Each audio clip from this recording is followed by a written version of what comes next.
Programa Saúde na Cultura, todas segundas-feiras, às 8 da manhã, no canal Giro TV Palmares no YouTube e pela Rádio Cultura dos Palmares, FM 88,9.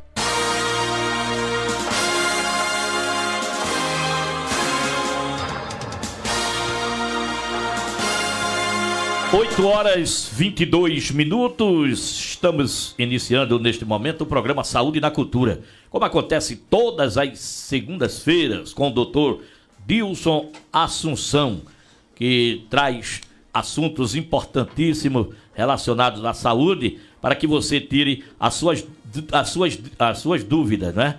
Você pode ligar para o 998 23 89 94, né? Aqui nos acompanhar aqui pelas nossas plataformas digitais, no Facebook, no Instagram, né? E nós estamos aqui, né, com o programa Saúde na Cultura. Doutor Dilson, muito bom dia, né? É um prazer mais uma vez estar aqui com o senhor nesse programa que realmente é recorde aqui de audiência todas as segundas-feiras neste horário. Bom dia. Bom dia, grande Alberto Passos. Bom dia, público ouvinte da Cultura dos Palmares 88.9.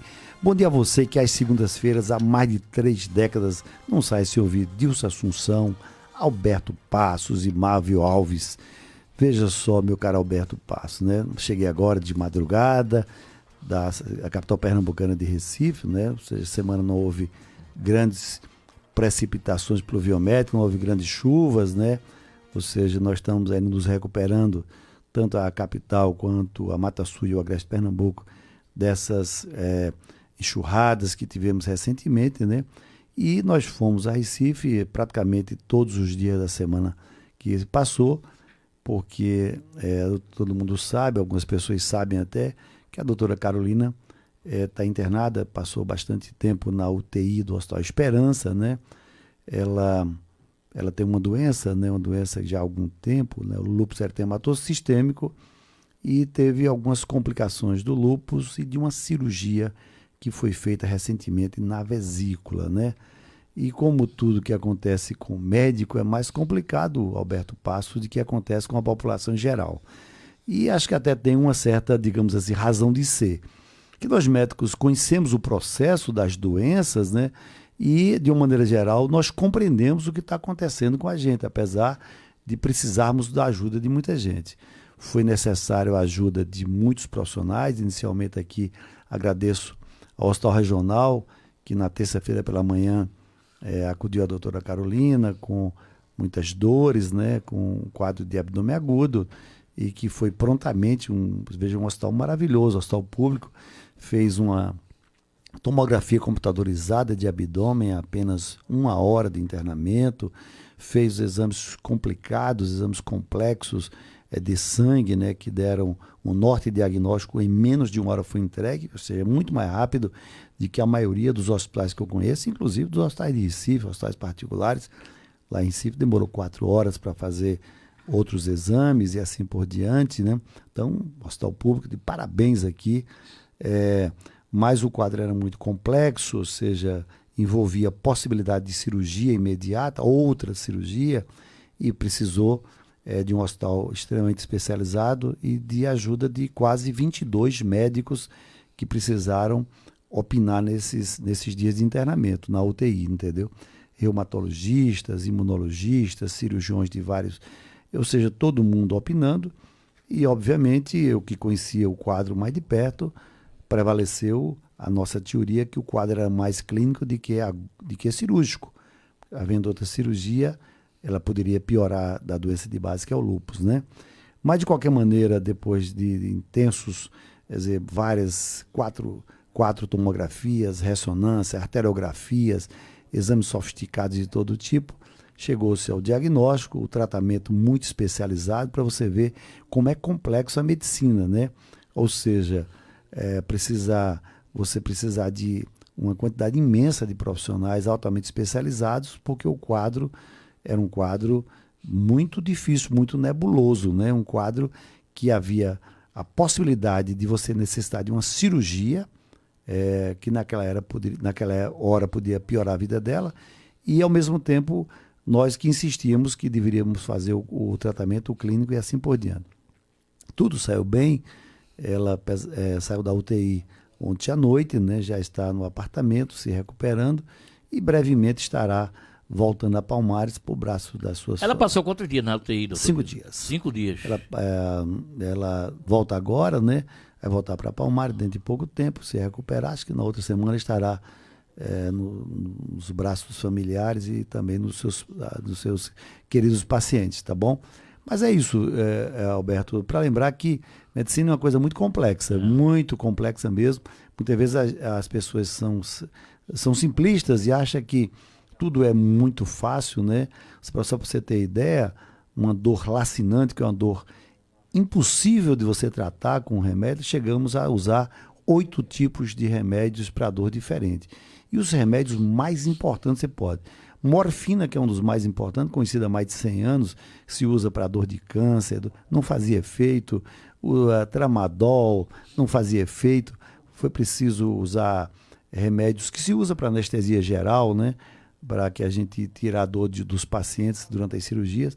Então foi preciso usar, às vezes, até 8 analgésicos diferentes para que você tire a dor, uma dor dessa chamada dores lacinantes, que não passam com nada. Então, às vezes a gente está acostumado a tomar dipirona, um paracetamol, um anti-inflamatório não hormonal, sei lá, um diclofenaco, um ibuprofeno, às vezes tomar um remédio mais forte como o Paco, a codeína, o Tramal, que é mais forte, e vai tomando aí, ou seja, e foi preciso usar ao mesmo tempo 8 remédios para que você tire aquela dor e muitas vezes precisa anestesiar, porque a dor não passava com nada, tá bom? A dor é uma das coisas mais importantes da medicina, porque ela avisa que algum órgão está sendo bombardeado por alguma coisa, ou seja, e muitas vezes você tem uma dor de cabeça, você tem uma dor lombar, uma dor de pescoço e pensa que é uma coisa simples e algumas vezes é uma coisa muito complexa, como foi esse caso aí, que foi bastante complexo mesmo, mas finalmente ela está já se recuperando e deverá voltar para Palmares até o final de semana. Se Deus quiser, não é, doutor Dilson? Agora, 8 horas e 29 minutos. Doutor Dilson, os testes positivos da Covid-19 nesse momento estão iguais aos do pico da cepa Omicron. Mas a taxa de mortalidade e letalidade não estão na mesma proporção. O que tem causado esse fenômeno epidemiológico? Olha só, eu que sou estudioso, eu sou sanitarista, concursado do estado de Pernambuco, eu estudo essa parte de epidemias há mais de 30 anos, né? Então chama bastante atenção. O ano passado, a média dos testes positivos, que eram feitos em farmácia, de uma maneira geral, foram feitos testes, mais ou menos, deu 641 mil testes positivos, 2021. Em 2022, nesse mesmo período nós estamos com 1.909.000 testes, bem mais alto do que no pico da epidemia de 2021, que era uma cepa diferente. A cepa anterior, por ter menos pessoas imunizadas, ela era muito mais agressiva. Tinha um índice de letalidade, que é a quantidade de pessoas que têm a doença e que morrem, muito maior. Agora nós temos uma cepa que pega mais gente, você veja, nós estamos com a mesma quantidade de pessoas positivas no pico da epidemia do ano 2021 e a mortalidade não está tão alta. Veja, a mortalidade subiu, quase que dobrou, de 100 passou para 270, mais do que dobrou, 270 por aí. Mas veja, o que é que diz esse fenômeno? Que primeiro, que a letalidade dessa cepa que é atual, a MA, é menor do que a anterior. Segunda coisa que é importante é que a quantidade de vacinados é muito maior do que anteriormente. Apesar de muitas pessoas resistem ainda, nós temos 83% da população vacinada, portanto nós temos 17% da população não vacinada. Parece pouco, mas num país que é o 5º maior país populoso do mundo, 17% são mais de 35 milhões de pessoas.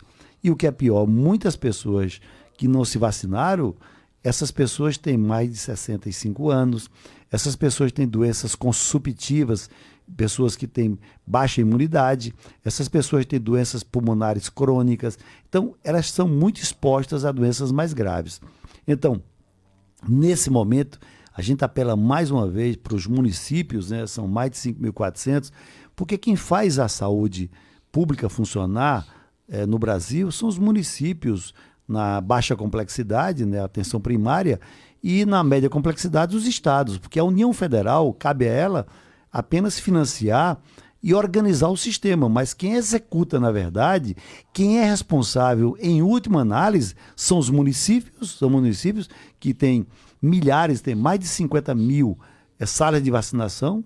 Claro que ela é custeada pelo governo federal, mas quem executa é o município. E na média complexidade, hospitais regionais, hospitais do Grupo A, como o Hospital da Restauração e tudo mais, são de, digamos assim, responsabilidade dos estados, dos 26 estados do Distrito Federal.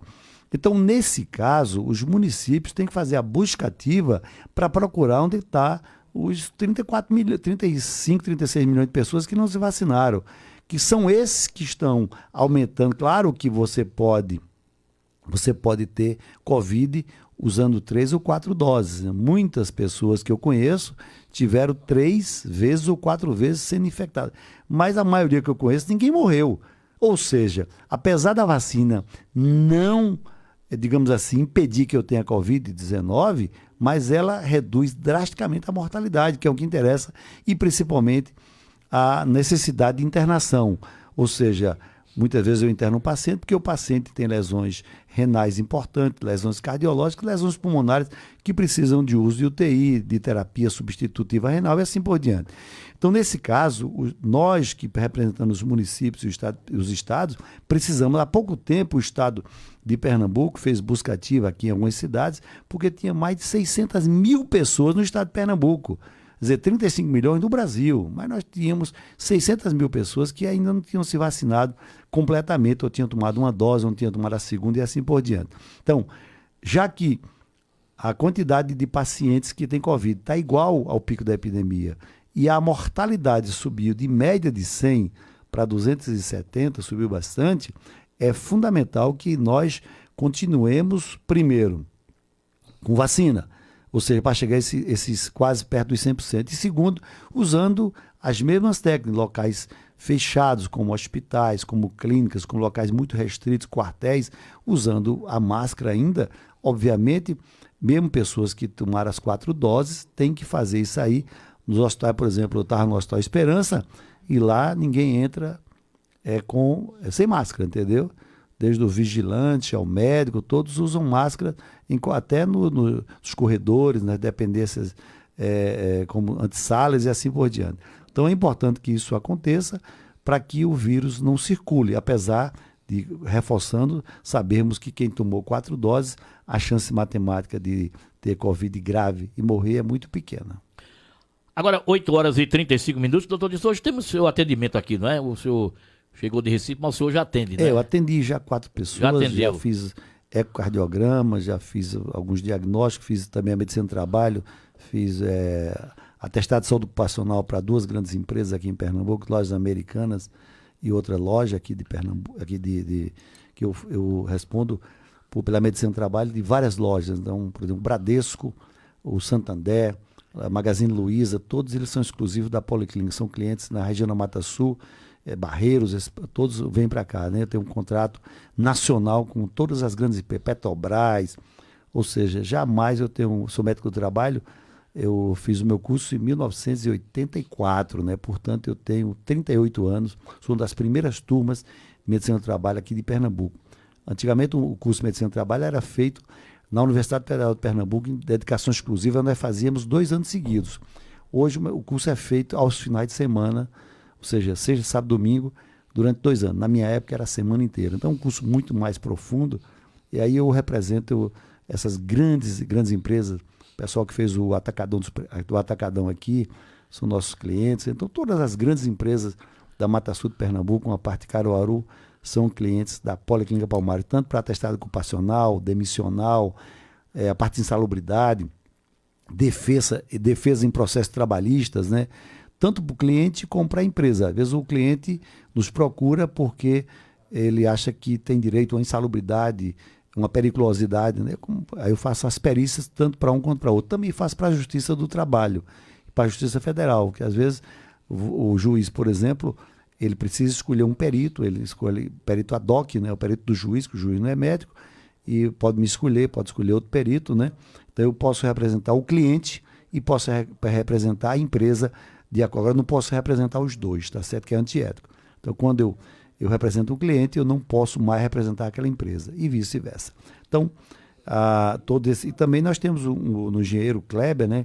Que faz comigo as perícias complexas dos ambientes, né?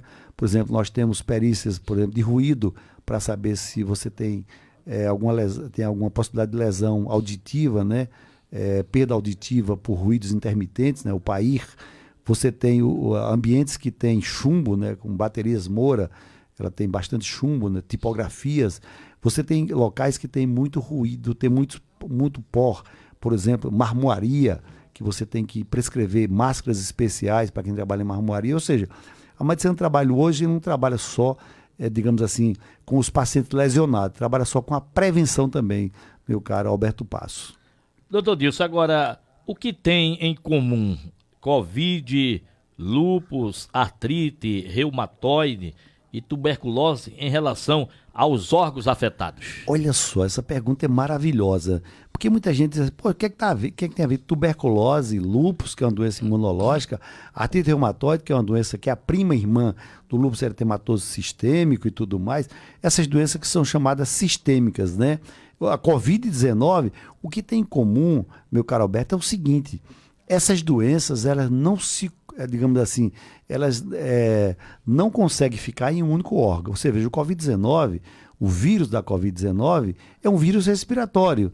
Então, o tropismo dela, tropismo é uma palavra que diz o seguinte: a preferência do vírus deve ser o quê? O pulmão do camarada, entendeu? Só que a Covid-19, ela dá doença neurológica, ela dá doença hepática. Eu já tive vários pacientes com hepatite por Covid, por nefrite por Covid. Quantos pacientes tiveram que fazer terapia renal substitutiva, ou seja, a famosa hemodiálise? Ou seja, o cara tem uma doença respiratória. Na minha área de cardiologia, quantos pacientes tiveram cardite, inflamação do coração e derrame pericárdico? Ou seja, daquela bolsa que recobre o pericárdio, recobre o coração. Ou seja, são doenças sistêmicas. Ao mesmo tempo, quantos pacientes que eu tive com lúpus que tiveram cardite, que tiveram nefrite, que fizeram hemodiálise, que tiveram colite, inflamação do intestino? Ou seja, são doenças sistêmicas.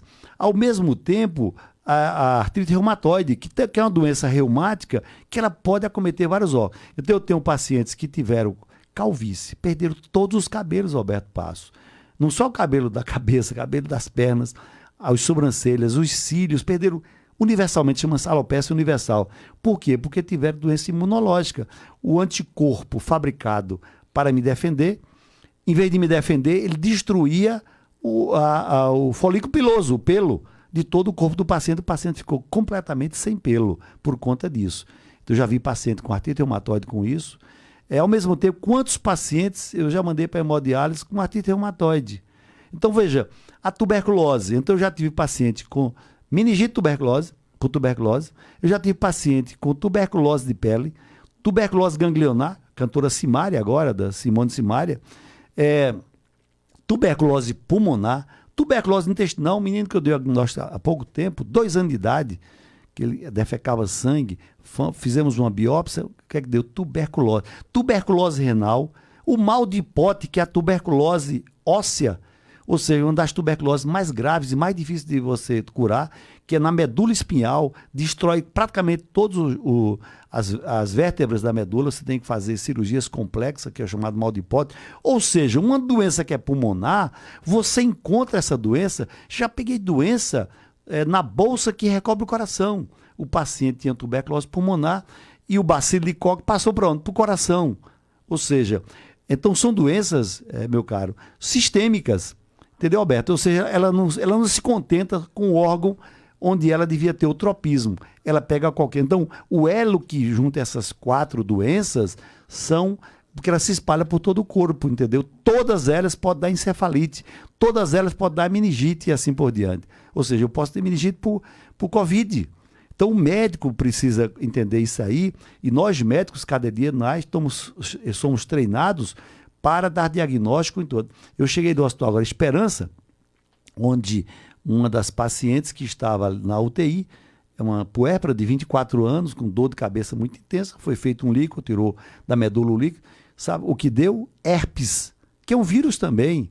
Ou seja, herpes cerebral numa mulher que tinha dado à luz há pouco tempo. Então, nós temos que estar atento a todas essas doenças, porque o comportamento dessas doenças são anárquicos. Você não vai encontrar, por isso nós temos que pensar em tudo, absolutamente em tudo.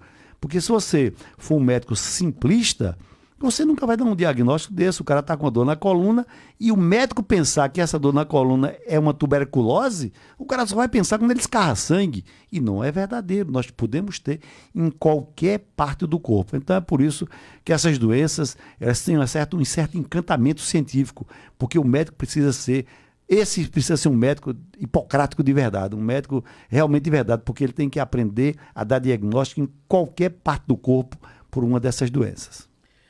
Doutor Dilson, o cantor Wesley Safadão está com hérnia de disco, com compressão de raízes nervosas. É comum esses casos no dia a dia da medicina? E qual seria o melhor tratamento? Olha, o que o Wesley Safadão teve não é comum. Hérnia de disco é bastante comum. Olha, eu acabei de sair, atendi 4 pacientes, 2 tinham hérnia de disco, por acaso. Um era cardíaco, mas tinha uma hérnia de disco antigo, e um veio se arrastando com hérnia de disco. Ele já tinha desde 2011 hérnia de disco e estava numa crise aguda, né? Então, a hérnia de disco acontece quando nós temos 25 discos, são ossos arredondados na coluna vertebral, né? Nós temos 8 discos na coluna cervical, que é o pescoço, nós temos 12 na coluna torácica e temos 5 na coluna lombar, que é onde dá mais problema, que é a coluna mais frágil que nós temos. E nesse caso, grande parte dos pacientes vão ter hérnia de disco lombosacra, na região lombar e sacral. Foi o caso de Wesley Safadão, que é um jovem de pouco mais de 30 e poucos anos de idade, tá certo? É um camarada que é atlético e tudo mais, e de repente uma das vértebras dele se soltou, houve uma ruptura, tá certo, do ligamento, e começou a ocluir, começou a abaular, começou a comprimir as raízes nervosas. Essas raízes nervosas, meu caro Alberto, elas controlam, por exemplo, a micção, o ato de urinar, ela controla a defecação, o ato de fazer cocô, e elas controlam também todo o movimento das pernas, tanto a sensibilidade como a força. Obviamente, ele estava com dificuldade de urinar, ele estava com dificuldade de controlar os esfíncteres para defecar e tinha perdido as forças das pernas. Quando você chega nesse ponto, a gente chama de síndrome da caudequina, cauda de cavalo, caudequina, porque o final da vértebra, né, da região sacral, ela parece uma cauda de um cavalo, ela é bem fininha, ela é fina. E aí é onde fica os nervos mais sensíveis. E ele estava com essa síndrome aí. Se não fosse feita a descompressão, que é uma cirurgia neurológica, obviamente ele poderia ficar o quê? Primeiro, paralítico. E segundo, ele poderia ficar, como a maioria fica, com dificuldade de controlar os esfíncteres. Ou seja, ele ia urinar sem sentir, ia usar calça enxuta ou uma fralda descartável, né? Ou então dificuldade para defecar, para segurar as fezes, porque quem controla a abertura e fechamento dessas portinhas que a gente chama de esfíncteres, é exatamente esses nervos. Como eles deixam de funcionar porque eles estão comprimidos, as fezes chegam e elas saem espontaneamente sem você controlar. Por exemplo, se eu tiver com a bexiga aqui cheia, eu posso esperar o final do programa, porque o cérebro é que vai liberar. Nesse caso, como eu estou com a compressão, é o que acontece com diabético e com outras pessoas, na hora que chega a urina na bexiga, ela abre o esfíncter e o sujeito faz xixi sem controlar. Há um descontrole completo. Então, nesse caso, foi proposto uma cirurgia de descompressão, que demorou mais de 5 horas, com risco dele ficar paraplégico. Já vi muitos pacientes ficarem paraplégicos, ou seja, a compressão era tão profunda que quando o neurocirurgião e o neuroortopedista tentaram descomprimir, lesionaram a medula espinhal e o camarada ficou sem dor, mas também ficou sem andar. E outras vezes ficaram sem dor e o paciente ficou urinando sem sentir. Então, no caso desse tipo aí, ele fez ressonância magnética com contraste, né? Foi visto a lesão, eletroneuromiografia, foi visto que o nervo não trazia o estímulo para a perna, ele já estava com compressão, e a cirurgia foi muito... Agora, nós não sabemos se o pós-operatório está muito recente, se ele vai cursar com alguma lesão. Claro que ele pode cursar com alguma lesão, ou seja, uma dificuldade para andar, uma dificuldade porque a perna fica muitas vezes anestesiada, entendeu? É muito comum acontecer isso aí e assim por diante. Então, esperamos que nesses 15 dias, quando aqueles nervos ali estiverem desinflamados, entendeu? E ele possa caminhar, fazer fisioterapia, e ele volte a cantar e encantar a gente, porque merece. Então, apesar o doutor Francisco Sampaio, que foi o médico do cantor, fez uma cirurgia magistral. Essa cirurgia ela pode ser feita minimamente invasiva, ou seja, fazendo um botãozinho por trás, mas como o dele era muito grave, ela fez uma cirurgia mais ampla, ele teve que abrir a medula para fazer isso aí. Depois nós fixamos esses blocos de ossos, né? Fixamos com grampos de aço, né? E titânio, nós perdemos um certo movimento, fixamos aquilo ali e o paciente geralmente cursa bem. Agora, raramente eu tive pacientes que foram operados que continuaram com a dor. Ou seja, a dor reduziu, mas continuaram com a dor. Então, não é segurança absoluta que o camarada recobre completamente a saúde.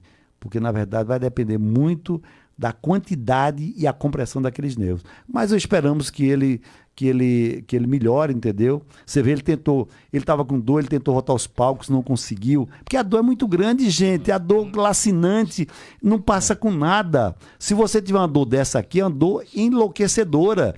Você usa todos os remédios que a medicina tem, e muitas vezes você tem que dispor de um anestésico geral, porque o camarada não consegue praticamente viver com aquela dor. É uma das dores mais fortes que se tem. Essa dor de coluna, de compressão, essa dor abdominal, quando você tem uma inflamação completa do abdômen, a dor da saída de cálculo, da saída do cálculo, um cálculo grande que sai, por exemplo, da vesícula para o colédoco, ou que sai do rim, por exemplo, para o ureter, é uma das dores mais lacinantes que existe no mundo. É comparável ao dobro da dor de um parto normal, entendeu? Ou seja, quem tem essas dores sabe que o sofrimento é muito grande.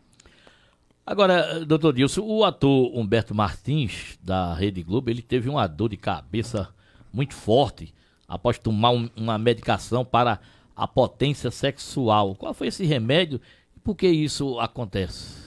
Olha só, é uma coisa importante, porque isso aí é comum, tá certo? Tá aí um assunto que é comum. Todo mundo conhece o Humberto Martins, ele está com 61 anos hoje, né? Mas é um dos atores mais importantes, é um dos canastrões, faz muito papel de canastrão, porque ele tem um semblante duro, faz muito de coronel, de canastrão e tudo mais. É um cara formidável, fantástico. Quer dizer, os papéis que ele faz, digamos, na novela, não é o papel que ele faz na vida. O cara é um cara maravilhoso, de uma maneira geral. Entendeu? E assim por diante. Como outros grandes, Gerson Valadão, que as pessoas que têm da minha idade sabem que foi o ator que fez mais papel de canalha no cinema brasileiro, quando o cinema brasileiro era muito forte. Gerson Valadão fez o filme famoso dele, Os Cafajestes. Ou seja, mas era um camarada maravilhoso no dia a dia. Ou seja, o papel que ele fazia de cafajeste no cinema, que muita gente se sentia violentado, embrutecido, não é o papel da vida. Ali é um papel só de um ator, tá certo? O que aconteceu foi o seguinte: o camarada está com 61 anos de idade. Gente, a vida é assim. A vida é um ciclo, né? Então você tem a fase melhor da sua vida, vai ser entre 20 anos e os 50 anos. Que é a fase que você trabalha demais e não tem tempo para gozar nada na vida. É a fase da acumulação. Quando você tem tempo para curtir o dinheiro que ganhou, o patrimônio que você fez, as amizades que você sedimentou e os filhos que você teve para você dar... Os filhos não, os netos que você tem, porque os filhos a gente geralmente não tem muito tempo para eles, tem mais para os netos. É nessa fase que você quer melhorar a vida. Nessa fase que começa o declínio. Aí o camarada... A potência sexual começa a diminuir. O corpo começa a ficar flácido. O cabelo começa a ficar evanescente. Começa a ficar esbranquiçado. Então, tudo começa a aparecer. As doenças, hipertensão e diabetes. Nessa fase, quase 50% das pessoas são hipertensos e diabéticos. Então começa a aparecer as doenças e você tem tudo na vida. Você tem dinheiro, tem tempo, tem tudo, mas aí começa a se preocupar com isso aí. Humberto Martins, 61 anos de idade, ele queria o quê? Turbinar o sexo.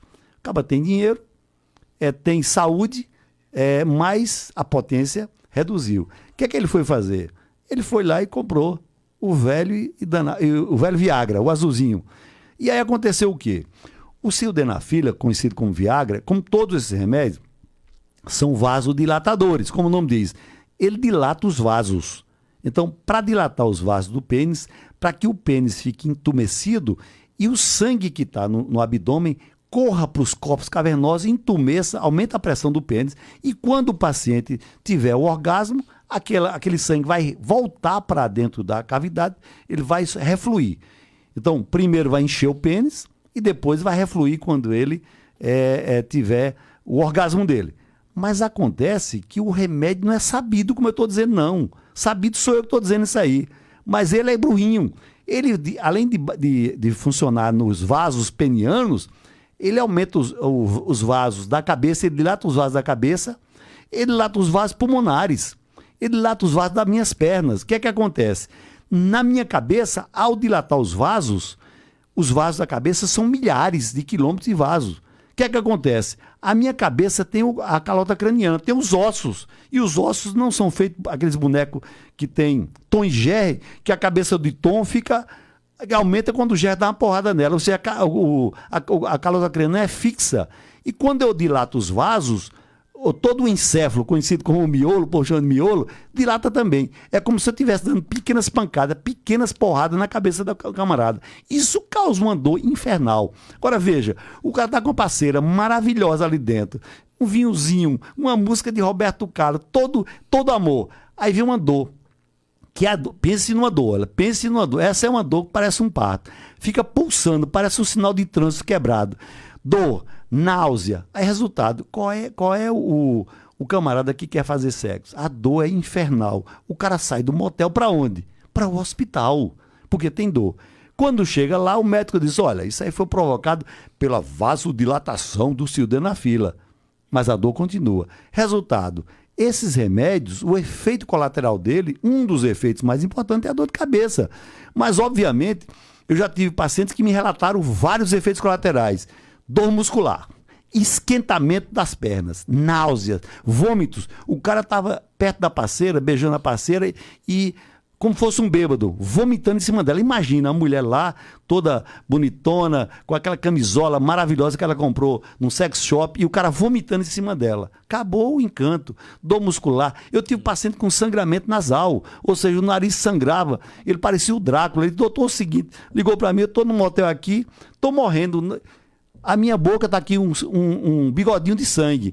Você tomou o quê, meu compadre? Eu tomei 2 Viagra. Mas, rapaz, 2 era para tomar um só.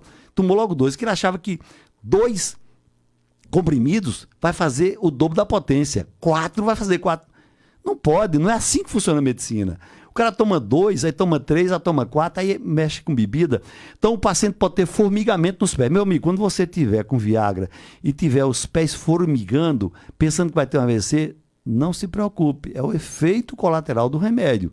Então seu médico tem que ensinar isso a você, porque senão você enlouquece pensando que vai morrer ali dentro do motel e assim por diante. Então dormência, queimação, formigamento nos braços, onda de calor facial. E a parceira, geralmente o homem quando toma isso, ele não vai dizer a parceira, porque ele quer dizer que ele voltou aos 20 anos de idade, ele quer esconder. O que é que acontece? A parceira não sabe que ele tomou remédio, e ele não quer dizer que está turbinado por conta disso. Aí a parceira olha para ele assim e diz, você veio da praia de Tamandaré, você está vermelho, todo coradinho, porque ele causa dilatação da face do camarada, você fica feito um pimentão, feito um tomate, e também os órgãos sexuais. A mulher diz, meu Deus do céu, isso não é um pênis, é um pimentão vermelho. Ou seja, a mulher fica desconfiada que alguma coisa está acontecendo, porque o marido dela não é vermelho, não saiu da praia. É o efeito do Viagra, compadre. Então, diga à sua esposa que está usando isso aí, pega o telefone do seu médico, bota ali perto da cama, tá certo? Antes, se quiser, ligue para ele, olha, fica aí de sobreaviso aí, se qualquer coisa eu ligo para o senhor. Mas, olha, acontece quando você usa esse tipo de remédio. E Humberto Martins teve que ir para o hospital e essa causa teve que tornar pública. E ele tornou pública por quê? Prestação de serviço público. Porque é importante que os outros homens e as pessoas saibam disso, que esses remédios eles têm efeitos colaterais. Não são brincadeira, o cara vai tomar como se estivesse tomando um comprimido de AS infantil. E não é verdade. Então o que aconteceu, meu caro Alberto Passos, foi uma vasodilatação cerebral com uma cefaleia hemicrânea. O cérebro do camarada pipocava e no final teve que tomar uma medicação, melhorou e tudo mais, e hoje está muito bem. E da próxima vez ele vai tomar a medicação na dose correta, prescrita por um profissional e assim por diante. Agora 8 horas e 57 minutos. Doutor Dilson, o ator da Globo, o André Gonçalves, né, ele foi preso por não pagar pensão a uma filha que teve com um jornalista. Agora, só os homens podem pagar pensão alimentícia ou as mulheres poderiam ser obrigadas a cumprir esse requisito legal? Eu acho que os dois, a lei não discrimina, né? Porque é o seguinte, no caso aí, a Cíntia, que é a jornalista famosíssima, teve um filho com ele. O André Gonçalves era um dos galãs mais poderosos da Globo, né? Hoje casado com uma mulher lindíssima, né? Mas a pensão que foi atribuída, que o juiz atribuiu na época, é quando ele ganhava pela Rede Globo. Ele está desempregado agora, ele está freelance. O que é que acontece? A pensão somada já é 450 mil. A filha dele já é adulta e trabalha num shopping center. Mas a mãe, que é o dinheiro, que na verdade a lei diz que quando você é universitário, até 21 ou 24 anos, se for universitário, você tem que pagar. Então a lei da pensão alimentícia já é uma lei antiga, 2002, do Código Civil brasileiro, e ela pode ser atribuída para homem e para mulher. Então, se eu, por acaso, ficar com os filhos e não tiver recursos financeiros, a mulher tem que pagar se ela tiver um portento financeiro. Se você viu uma reportagem da Globo da semana passada, a dona das lojas pernambucanas, que está em coma, né? Ela tinha essa mulher, essa senhora, ela tem de dinheiro, ou seja, entre bens e dinheiro, dona da Pernambucana, de 2 bilhões de reais. Ela não tem ninguém por ela, não tem parentes nem aderentes. E aí está a grande dúvida, se esse dinheiro vai ficar para o Estado ou se vai ficar para a secretária dela, que, segundo a secretária, era sua amante. Entendeu? Então, nesse caso aí, o que aconteceu é que ela, antes de morrer, doou uma mansão. Então, nesse caso aí, você pode, digamos assim, atribuir uma pensão, se for mulher, se você for responsável. Se o homem quiser ficar com os filhos, tá certo, e até 21 anos ou 24 anos for universitário, nesse caso, quem pagará é a mulher, se ela tiver, na verdade, a parte financeira, se ela tiver, por exemplo, tem mulheres que são muito mais ricas do que os homens. No caso essa da loja pernambucana, ela está em coma, mas muita gente gostaria de casar com essa viúva, uma pessoa que tem 2 bilhões de reais e não tem uma pessoa por ela nesse mundo, meu Deus, e está 6 anos em coma. E a lei diz que quando você não tem parentes e aderentes, você deve ficar o dinheiro para o Estado, né? Mas aí a secretária disse que vivia com ela, como amante, etc. Tal, e a secretária quer ficar com os 2 bilhões das centenas de lojas da Casas Pernambucanas. Doutor Dilson, ao herpes pode causar doença em vários órgãos? Como se faz o diagnóstico e tratamento? Olha, herpes pode dar doença em qualquer parte. Ele é mais comum dos lábios, né? Nessas bolinhas aqui, essas pipoquinhas no canto dos lábios, né?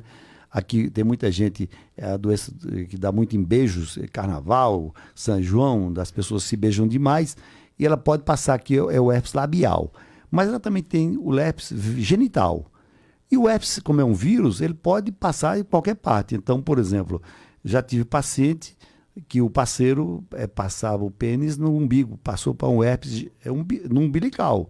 Então o herpes pode também ser cerebral, ou seja, tem paciente que tem encefalite por herpes também. Então é outra doença que se espalha por todo o canto, entendeu? Então onde você passar, por exemplo, já peguei herpes de língua, paciente que fez sexo oral e tudo mais, então assim por diante. Então é uma doença sistêmica.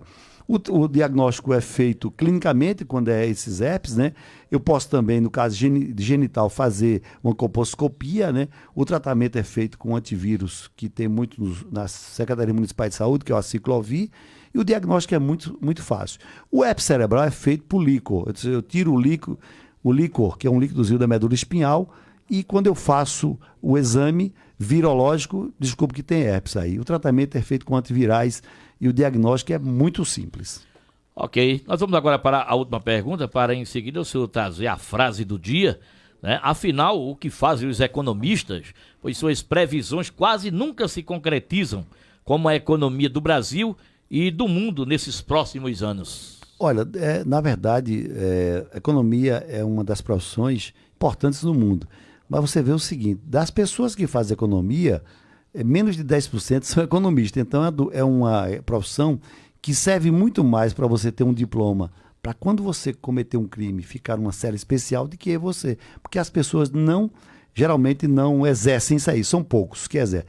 E os que exercem, feito a meteorologia, muitas vezes quase nunca acertam isso aí. Então, por exemplo, dificilmente você pode fazer uma previsão hoje econômica correta. Como é que vai estar o mundo daqui a pouco tempo? O que a gente pode imaginar, por isso que muita gente vai para mandinar, porque acha o seguinte, que tanto faz a previsão de um futurólogo como de um cientista de economista, que é a mesma coisa. O que a gente pode fazer, eu não sou economista, é antever o seguinte, que esse cenário desse ano, de tanta imprevisibilidade e tanto radicalismo, que este ano, até o próximo ano, nós vamos ter muita instabilidade na parte econômica e na parte política no mundo todo.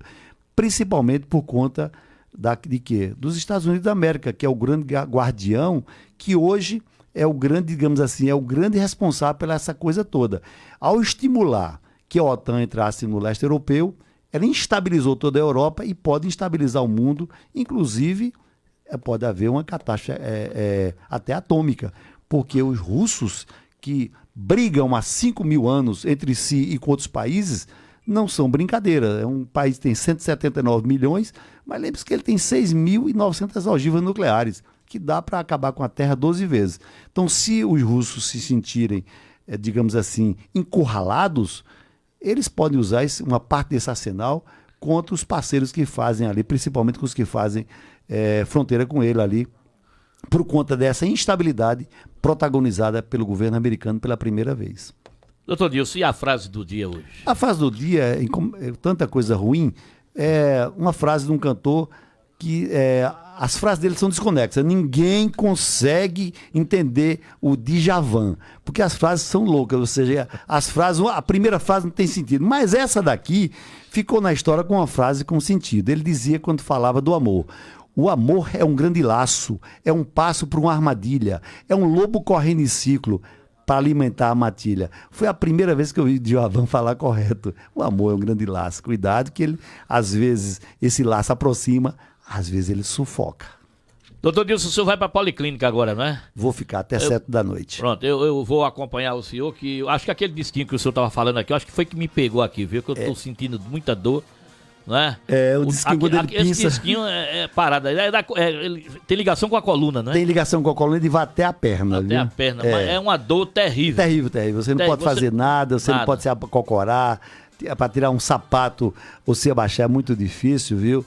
É a chamada hérnia de disco com radiculite, com inflamação da raiz nervosa.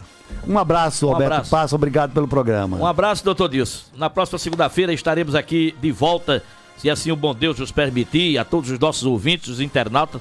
Obrigado aí, vocês ficaram agora bem informados com o programa Saúde na Cultura com o doutor Dilson Assunção, que volta na próxima segunda-feira, aqui às 8h20, aqui na sua Cultura FM 88.9. Programa Saúde na Cultura, todas segundas-feiras, às 8 da manhã, no canal Giro TV Palmares no YouTube e pela Rádio Cultura dos Palmares, FM 88,9.